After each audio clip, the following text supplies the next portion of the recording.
ہماری بھی ایک غیرت ہوتی ہے. ہم چاہتے ہیں کہ ہم جس کو ہمارا سمجھیں وہ صرف ہمارا بن کے رہے. ہم جس کو ہمارا سمجھیں وہ ہمارے پاس بھی ہاتھ پھیلائے, دوسروں کے پاس بھی ہاتھ پھیلائے, ہمارے سے بھی وفاداری کے گن گائے اور دوسروں سے بھی وفاداری جتائے. تو ایسے کو کوئی اپنا خاص اور نجی دوست بنانے کے لیے تیار نہیں ہوتا. ہماری غیرت یہی کہتی ہے کہ جس کو ہم اپنا خاص دوست بنائیں, اپنا رازدار بنائیں, وہ ہمارا ہی بن کے رہے. ہمارے علاوہ دوسروں کی مجلس میں بیٹھنا, وہاں بھی وفاداری جتانا, وہاں ان لوگوں کے ساتھ بھی جو ہے دلی دوستی کے دعوے کرنا, یہ ہمارے لیے برداشت کی چیز نہیں ہے. تو ہم اللہ تبارک و تعالیٰ تو ساری کائنات کے مالک ہیں, وہی اول ہیں, وہی آخر ہیں. اللہ رب ذوالجلال ہیں, اللہ ساری کی ساری کائنات سے مخلوق سے بے نیاز ہے. تو اللہ تبارک و تعالیٰ نے اپنی قدرت سے انسانوں کو پیدا کیا. نہ صرف پیدا کیا بلکہ پیدائش سے لے کر موت تک, موت کے بعد سے لے کر کے آخری منزل تک انسان کے پہنچنے کے جتنے مرحلے ہیں, ہر مرحلے میں اللہ تبارک و تعالیٰ ہی انسان کی مدد کرتے ہیں, اس کی ضروریات کو پوری کرتے ہیں. اسی کو کہتے ہیں رب. رب کے معنی کیا ہے؟ اول سے لے کر آخر تک ضروریات کو پورا کرنے والا رب ہوتا ہے. تو اللہ تبارک و تعالیٰ ہمارے خالق بھی ہیں, ہمارے مالک بھی ہیں, ہمارے رب بھی ہیں. تو اللہ تبارک و تعالیٰ کہتا ہے کہ بندے تجھے بس ایک کام کرنا ہے کہ وہ سب میرا بن کے رہے. ڈر بھی میرا ہو, امید بھی مجھے سے ہو, مانگنا بھی مجھے سے ہو, امیدیں بھی مجھے سے بات ہے, عبادت بھی میری ہو, سجدہ بھی میرے ہی سامنے کرے. اب اگر کوئی بندہ اللہ تبارک و تعالیٰ کا نام لینے کے ساتھ ہی ساتھ اللہ کی بنائی مخلوق کا بھی نام لیتا ہے, اللہ کے ڈر کے ساتھ اللہ کی پیدا کی ہوئی چیزوں کا بھی ڈر اسی کے برابر دل میں بٹھایا ہوا ہے, تو یہ اللہ تبارک و تعالیٰ کو سب سے زیادہ غیظ و غضب میں لانے والی چیز ہے. ساری چیزیں اللہ کے محتاج ہیں, اللہ نے بنایا. آسمانوں کو بھی اللہ نے بنایا, زمین کو بھی اللہ نے بنایا, ستارے بھی اللہ کے مخلوق ہیں, چاند سورج, یہ ساری چیزیں ایک ایک لمحہ. هو الحي القيوم لا تأخذه سنة ولا نوم, اللہ لا الہ الا هو الحي القيوم. قیوم کے معنی کیا ہے؟ آیت الکرسی ہر ساتھی یاد کیے ہوئے ہوتے ہیں, بچوں کو بھی یاد دلاتے ہیں, سنتے ہیں, پڑھتے ہیں, پڑھاتے ہیں. تو اس میں سے اللہ تبارک و تعالیٰ اس آیت الکرسی میں اپنی خاص 10 صفتوں کو بیان فرمایا.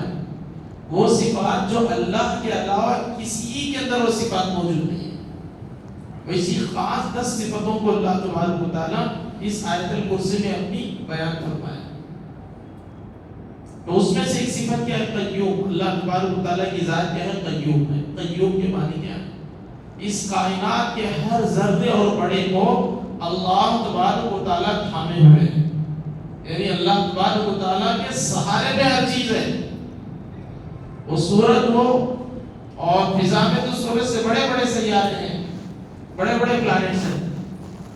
سورج ان کے سامنے کوئی حیثیت نہیں رکھتا. یہ جو سولر سسٹم ہے, آسمان میں فضا میں تیرنے والے اللہ تبارک و تعالیٰ کے انگنت کروڑ سیارے ستاروں کا ایک حصہ ہے بس.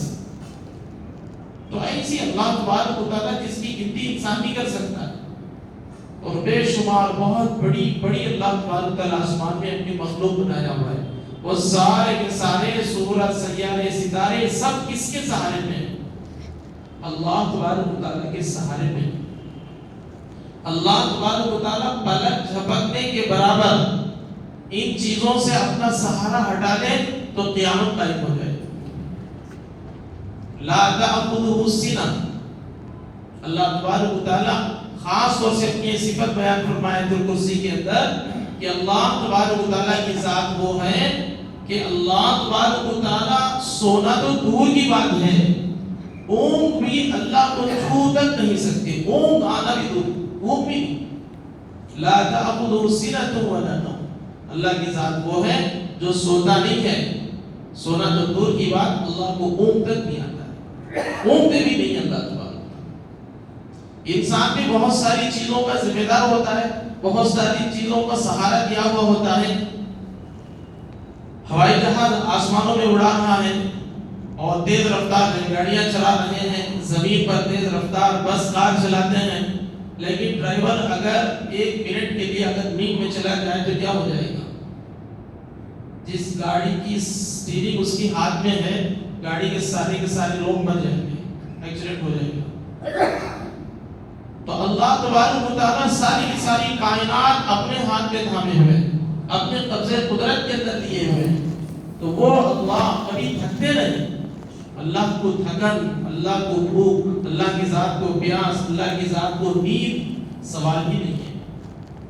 تو یہی بتانے کے لیے کہ اللہ تبارک و تعالیٰ ایسا سہارا ساری کائنات کو دیے ہوئے ہیں کہ اللہ تبارک و تعالیٰ ایک لمحے کے لیے بھی سہارا نہیں ہٹاتے ہیں۔ اللہ تبارک و تعالیٰ اس کو جو ٹیک سہارا اللہ تبارک و تعالیٰ دیے ہوئے ہیں، تھامے ہوئے ہیں، اگر کوئی سوچے کہ اللہ تبارک و تعالیٰ ہم انسان کی طرح تھوڑی دیر کے لیے سو رہے ہوں گے، نعوذ باللہ من ذالک، اگر سو بھی نہیں ہے تو تھوڑی دیر کے لیے اونگنا ہی آ جائے تو اونگنے کی حالت میں کچھ گڑبڑی ہو سکتی ہے، اللہ تعالیٰ کلیئر کرتی ہے لا تأخذہ سنہ، اللہ تبارک و تعالیٰ کو اونگ آنا تو دور کی بات ہے، اونگ ٹچ بھی نہیں کرتی اللہ کی ذات کو۔ یہ سارے کے سارے ہمارے عیب ہیں، انسان کے لیے، مخلوق کے لیے ایک عیب ہے یہ ساری کی ساری چیزیں۔ اللہ کی ذات کون ہے؟ سبحان ربک رب العزہ، اللہ کی ذات تو وہ ہے جو سارے عیبوں سے اللہ کی ذات پاک ہے، کوئی کمزوری، کوئی کمی، کوئی نقص، کوئی عیب اللہ کی ذات میں بے عیب ہے اللہ تبارک و تعالیٰ کی ذات۔ تو بزرگ اور دوستوں، یہاں پر یہ جو سیارے ہیں، ستارے ہیں، یہ سارے کے سارے اللہ کے قبضے قدرت میں ہیں، ان کو سہارا، یہ آسمان کو کوئی سہارا نہیں ہے، اس کا کوئی ستون نہیں ہے، اللہ کو صرف اللہ آسمان کو، آسمان میں تیرنے والے ستاروں کو اللہ کا سہارا ہے، اللہ کی قدرت ہے، اللہ کے حکم پر یہ فضا کے اندر اسپیس میں اپنی اپنی جگہ دیے ہوئے ہیں۔ تو اب بتائیے یہ ایک ایک لمحے کے لیے سورج، ستارے، چاند، یہ سارے کے سارے اللہ کے محتاج ہیں، تو پھر وہ چاند، سورج، ستارے جس سے دن و رات کا بدلنا، مہینوں کا آنا جانا اسی پر ڈیپینڈ ہے۔ یہ سفر کا مہینہ کیوں کہہ رہے ہیں ہم لوگ؟ یہ مہینہ سفر کا ہے۔ آج جو ہے 13 تاریخ ہے، مثال کے طور پر 12 تاریخ ہے، جو بھی تاریخ ہم گنتے ہیں، یہ ساری کی ساری تاریخ کیسے گنتے ہیں ہم لوگ؟ کس اعتبار سے ہم حساب لگاتے ہیں؟ چاند آج نظر آ گیا تو ہم 1 تاریخ شمار کر لیے۔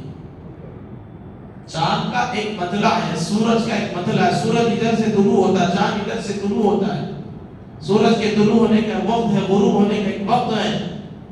چاند بھی روزانہ تھوڑا تھوڑا کر کے 14 جب تاریخ آ جاتی ہے تو چاند پورا چمکتا ہے، پھر 15 16 تاریخ سے پھر دھیرے دھیرے اس کی چمک گھٹنے لگتی ہے۔ تو اس کے اعتبار سے ہم نے تاریخ کا جو گننا ہے وہ چاند کی یہ جو گردش ہے اس کا گھٹنا اور بڑھنا ہے، اس کے اعتبار سے تاریخ گنتے ہیں۔ اور بتائیے یہ چاند کا بڑھنا اور گھٹنا، باریک نظر آنا، گول ٹکیا بن جانا، اس کے اندر چاندنی کا بھر جانا، چاندنی کا گھٹ جانا، یہ کون یہ ساری کی ساری چیزوں کو چلا رہے ہیں؟ کون چلا رہے ہیں؟ صرف اللہ رب العالمین۔ اللہ کا حکم ہے تو چاند ادھر طلوع ہو رہا ہے، اللہ کا حکم ہے تو وہ سورج ادھر طلوع ہو رہا ہے، اللہ کا حکم ہے تو آسمان کے سارے ستارے کبھی چمکتے ہیں، کبھی ان کی چمک غائب ہو جاتی ہے، کبھی کوئی ستارہ گر جاتا ہے، کبھی کوئی ستارہ ٹوٹ جاتا ہے۔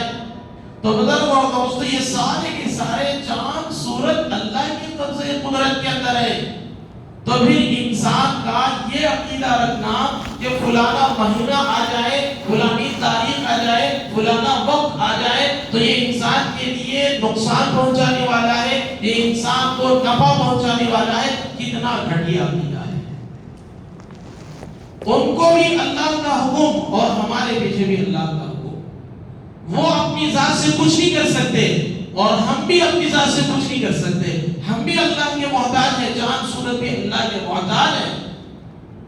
تو یہ دنوں کے اندر نفع نقصان کی تاثیر کہاں سے آ گئی؟ اللہ کے ارادے اور اللہ کی قدرت کے بغیر۔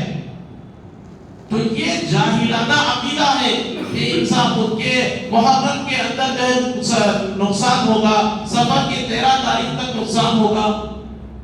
بیچارے سفر کی 13 تیزیوں تک ہم میاں بیوی کو الگ رکھتے ہیں. مسلمان ہیں ہم لوگ، لا الہ الا اللہ پڑھنے والے ہیں. دنوں کے اندر نفع نقصان کی تاثیر کب سے آ گئی؟ تاریخوں کے اندر نفع نقصان کی تاریخ کب سے تاثیر کب سے آ گئی؟ یہ نفع نقصان کا مالک تو اللہ پہ ذوالجلال ہے. یہ عین شرک ہے.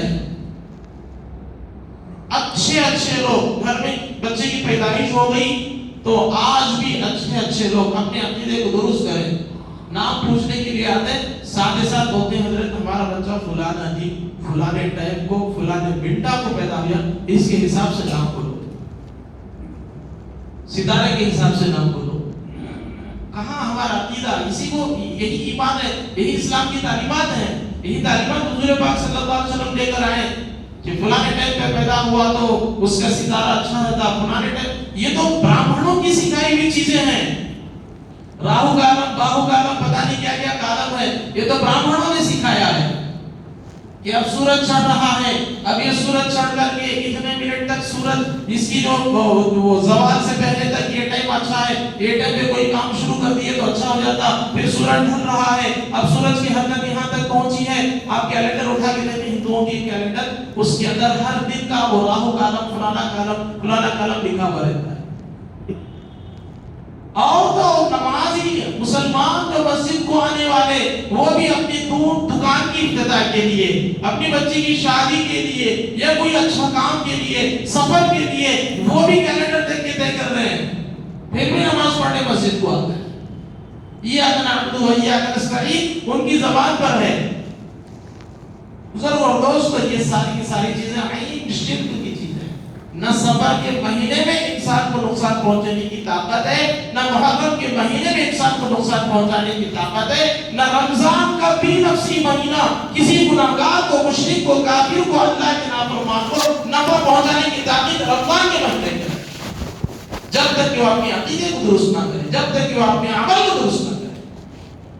فی نفسی کی کوئی بھی وقت انسان کے لیے نہ نفع کا مالک ہے، فی نفسی کوئی بھی وقت انسان کو نہ نقصان کا مالک ہے. انسان کو نفع نقصان پہنچانے والی ذات صرف اور صرف اللہ کی ہے. اللہ کے نبی صلی اللہ علیہ وسلم نے حضرت ابن عباس رضی اللہ تعالیٰ عنہ کو ایک نصیحت کرتے ہوئے فرمایا، اتق اللہ تجد اللہ تجاہک. اے بیٹا، چھوٹی عمر والے حضرت ابن عباس رضی اللہ عنہ جو ہے وہ چچازاد بھائی رکھتے ہیں آپ صلی اللہ علیہ وسلم کہ اللہ نے چھوٹی عمر میں بہت بڑا علم آپ کو عطا فرمایا.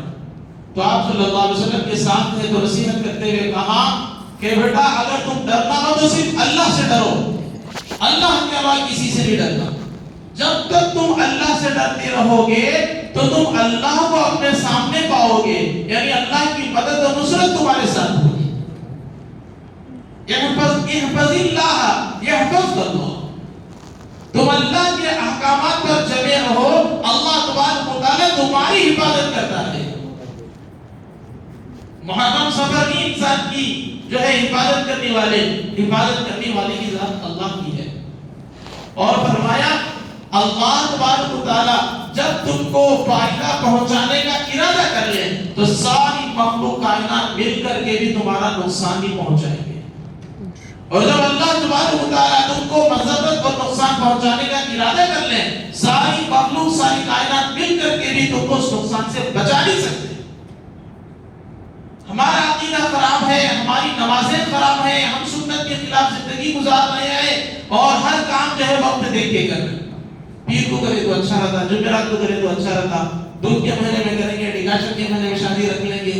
یہ ساری چیزیں ہمیں دودھ کے مہینے، ڈکاشن کے مہینے، شوال کے مہینے، محرم کے مہینے، سفر کے مہینے، یہ ساری چیزوں کو ہمیں نفع نقصان کا مالک بنا لیا. پھر بھی ہم مسلمان ہیں، پھر بھی ہم مومن ہیں، اپنے مسلمانوں پر ہم کو جو ہے ناز ہے. تو بزرگ اور دوستو، اپنے وضو کو، اپنے غسل کو، اپنی نمازوں کو درست کرنے سے پہلے اپنے عقیدے کو درست کرتے. آج بھی اس زمانے کے اندر بھی اتنا جو ہے دین کی باتیں سننے سنانے والے کثرت کے ساتھ موجود ہیں، اور کتابیں ہر زبان کے اندر موجود ہیں، علماء کی مجلسیں رکھتے ہیں، علماء کے بیانات، ساری کی ساری چیزیں کھلی جو ہے قرآن و حدیث ہمارے سامنے لمحہ لمحہ کھول کر کے بیان کرنے والے ہیں، بیان کر رہے ہیں، لیکن آج بھی ہم جاہلانہ رسموں رواج کو جو ہے اپنی زندگی کا حصہ بنائے ہوئے ہیں۔ تو اس لیے بزرگوں اور دوستوں دیکھیے ایک بات صفر کے مہینے کے ساتھ اللہ کے نبی صلی اللہ علیہ وسلم نے کیا لگایا؟ صفر المظفر کہتے ہیں۔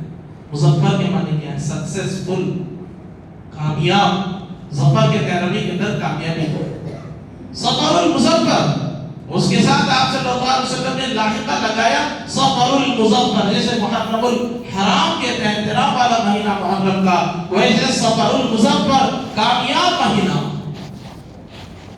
تو بزرگ اور دوستو اس مہینے کے اندر جہاں آج بھی مسلم سماج کے اندر یہ غلط عقیدہ چلتا ہے کہ صفر کا مہینہ آ گیا تو نئے آرس نوشوں کو 13 دن تک الگ کر دیتے ہیں، جبکہ آپ صلی اللہ علیہ وسلم کی سیرت ہمیں بتا رہی ہے کہ اس مہینے کے اندر آپ صلی اللہ علیہ وسلم کے صحابہ نے نکاح فرمایا، کئی نکاح ہوئے اس مہینے کے اندر، بڑے بڑے صحابہ بڑے بڑے صحابیات کی نکاح ہوئے، اور بہت بڑے بڑے شاندار عظیم الشان جو ہے کارنامے، تاریخی کارنامے اس مہینے کے اندر پیش آئے، اور وہ واقعہ جس کو ہجرت کا واقعہ کہتے ہیں، جہاں سے دنیا کے اندر ایک نیا انقلاب، دنیا ایک نئی کروٹ لے رہی ہے، دنیا کے ظلم و ستم کا دور ختم ہو رہا ہے، انسانیت کے لیے کامیابی کا دور شروع ہو رہا ہے، کلمے کے غلبے کا دور شروع ہوا ہے، قرآن سارے عالم کے اندر پھیلنے کا دور شروع ہوا ہے، چپے چپے میں اسلام پہنچنے کا دور شروع ہوا ہے۔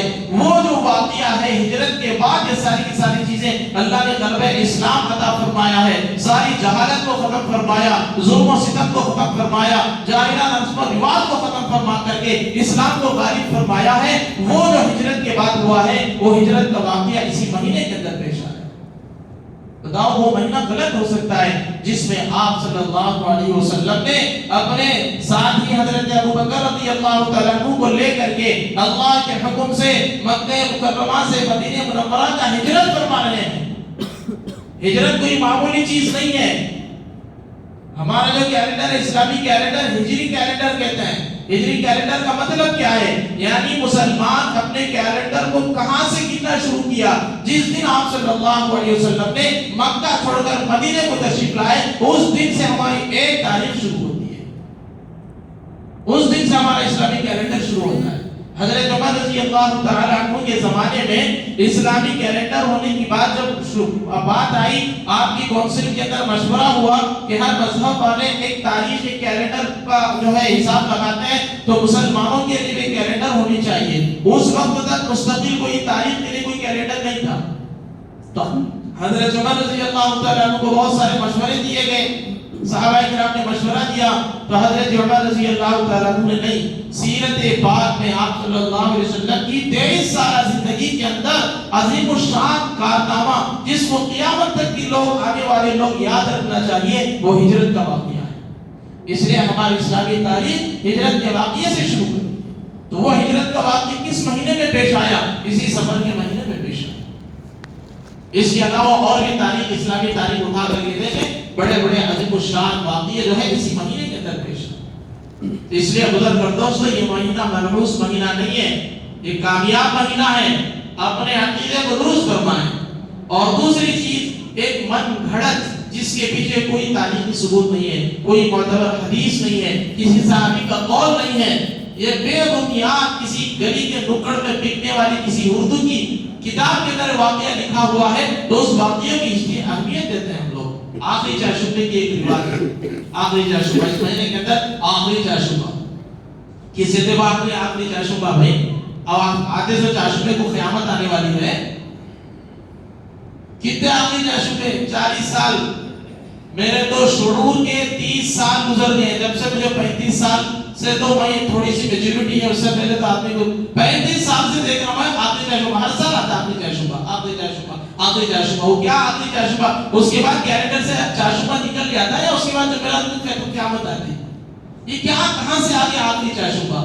یہ بے حیائی، لاپرواہی، غفلت، یہ جو ہے یہ ساری چیزیں کرنے کے لیے ہم نے ایک دن بھی متعین کر دی ہے. آخری چاشمے کی اس کے پیچھے ایک من گھڑت بنڈل واقعہ بھی بیان کرتے ہیں. حضور پاک صلی اللہ علیہ وسلم بیمار ہوئے اور صحت یابی، پھر آپ صلی اللہ علیہ وسلم جو ہے بیماری سے صحت یاب ہوئے تو اس خوشی میں آپ کیا ہے کہ شہر کے باہر جا کر کے ہریالی کھندر کرنا ہے، اس سنت کے پر عمل کرنے کے. ایسے ہمیں بھی ہریالی کھندر میں باہر جاتے ہیں. کہاں یہ واقعہ، کس نے بیان کیا واقعہ، کس حدیث کی کتاب میں، کس سیرت کی کتاب میں ہے؟ سیرت کی کتابیں رکھی میں اٹھا کر کے دیکھیے، یہ تو انسانوں کا بنایا ہوا بنڈل قصہ ہے. آپ صلی اللہ علیہ وسلم بیمار ضرور ہوئے. کون سی بیماری؟ آپ صلی اللہ علیہ وسلم سفر کے مہینے میں بیمار ہوئے اور اس کے بعد فوراً ربیع الاول کے مہینے میں آپ صلی اللہ علیہ وسلم کی وفات باحسرت ہو رہی ہے. تو صحت یاب ہو کر کے ہریالی کھندر میں کہاں گئے؟ اگر آپ صلی اللہ علیہ وسلم کو صحت مل بھی جاتی تو ہریالی کیوں کھندنے گے بھائی؟ یہ ہریالی کھندنے کا کیا مطلب ہے؟ آپ نماز پڑھتے، اللہ کا شکر ادا کرتے، روزے رکھتے. آپ صلی اللہ علیہ وسلم اللہ کی نعمتیں ملنے پر تو آپ صدقہ کرتے تھے، آپ نمازیں پڑھتے تھے، آپ روزے رکھتے تھے، آپ قربانی دیا کرتے تھے. آپ کا معمول تو یہ تھا اللہ کی نعمت ملنے پر. لیکن ہریالی کھندنا یہ کہاں سے آ گئی رسم؟ تو آپ صلی اللہ علیہ وسلم جو ہے سفر کے مہینے میں بیمار ہوئے، مرض الوفات جسے کہتے ہیں، ربیع الاول کے مہینے میں اسی بیماری میں آپ صلی اللہ علیہ وسلم کی وفات باحسرت ہو گئی.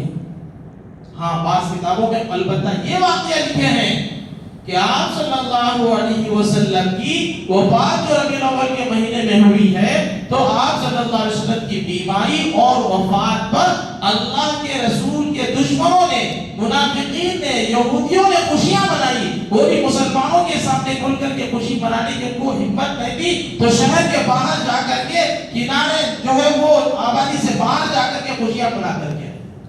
یہ واقعہ بھی کوئی معتبر روایتوں سے ثابت نہیں ہے، کسی کتاب کے اندر، تاریخی کتاب کے اندر لکھے ہیں.